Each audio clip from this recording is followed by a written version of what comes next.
चौथ व्रत कथा। पूजन विधि। कार्तिक मास के कृष्ण पक्ष की चतुर्थी तिथि को करवा चौथ अर्थात करक चतुर्थी के नाम से जाना जाता है। इस दिन सुहागिन स्त्रियां के लिए गणेश जी की पूजा करने का विधान है। गणेश जी की पूजा किसी भी कार्य के प्रारंभ में करने की प्रथा सदैव से चली आ रही है, क्योंकि सभी देवों में इन्हें अनादि देव माना जाता है। अतः गणेश जी की पूजा सर्वप्रथम होती है। भगवान शिव पार्वती ने भी अपने विवाह काल में सर्वप्रथम गणेश जी की पूजा की थी। इसका उल्लेख कवि कुल सम्राट गोस्वामी तुलसीदास जी ने अपने महाकाव्य में किया है। गणेश जी विघ्न विनाशक देवता के रूप में माने जाते हैं, इसीलिए किसी भी कार्य की निवृत्ति पूर्णता के लिए इनकी पूजा को आवश्यक कहा गया है। करवा चौथ के दिन व्रती को नित्य कर्म से निवृत्त होकर गणेश जी की पूजा के लिए मन में दृढ़ संकल्प करना चाहिए कि मैं आज दिन भर निराहार रहकर गणेश जी के ध्यान में तत्पर रहूंगी और रात्रि में जब तक चंद्रोदय नहीं हो जाएगा तब तक निर्जल व्रत करूंगी।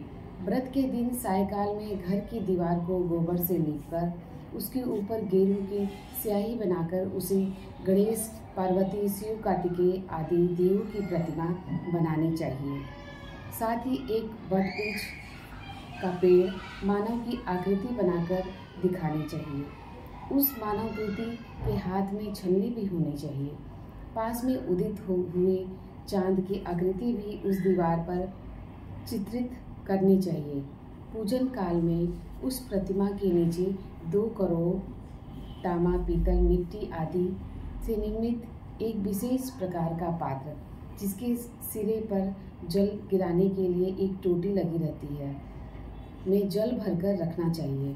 उस करवे के गले में नारा लपेटकर सिंदूर से रंगना चाहिए और उसकी टोटी में सरई की सीख लगानी चाहिए। करवे के ऊपर चावल से भरा हुआ कटोरा रखकर सुपारी भी रखनी चाहिए। करवे के ऊपर चावल से भरा हुआ कटोरा रखकर सुपारी भी रखनी चाहिए। नैवेद्य के रूप में उस पर चावल का बना हुआ लड्डू, चावल के आटे में घी और शक्कर मिलाकर बनाया हुआ लड्डू, जिसे बोलचाल की भाषा में शक्कर पिंडी भी कहते हैं, रखें। इसके अतिरिक्त प्रतिमा के पास खीर, पूड़ी, चावल के आटे से उड़द की पीठी भरकर पकाया हुआ पकवान, इसे लोग पारा में फरा भी कहते हैं, भी नैवेद्य के रूप में अर्पित करें। इसके अतिरिक्त ऋतुफल के अनुसार सिंघाड़ा, केला, नारंगी, गन्ना आदि भी जो कुछ भी पदार्थ उपलब्ध हो उसे अर्पित कर भक्तिपूर्वक कथा श्रवण करें। कथा के अंत में पूर्व में स्थापित उन करोड़ों को दाहिनी ओर से बाईं ओर और बाईं ओर से रखे हुए करवे को दाहिनी ओर घुमाकर स्थापित करते। इस प्रक्रिया को लोक भाषा में करवा फेरना भी कहते हैं।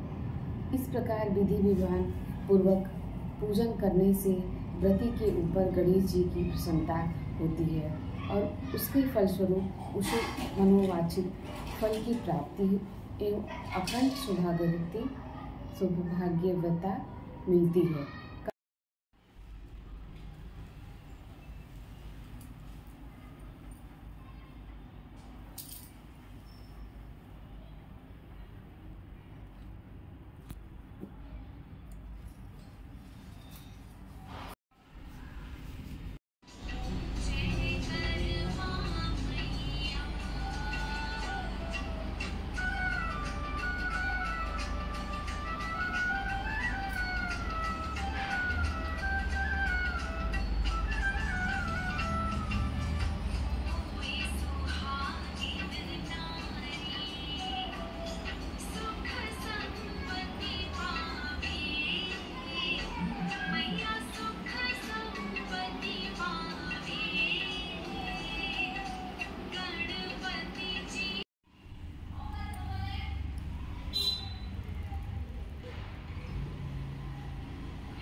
उनका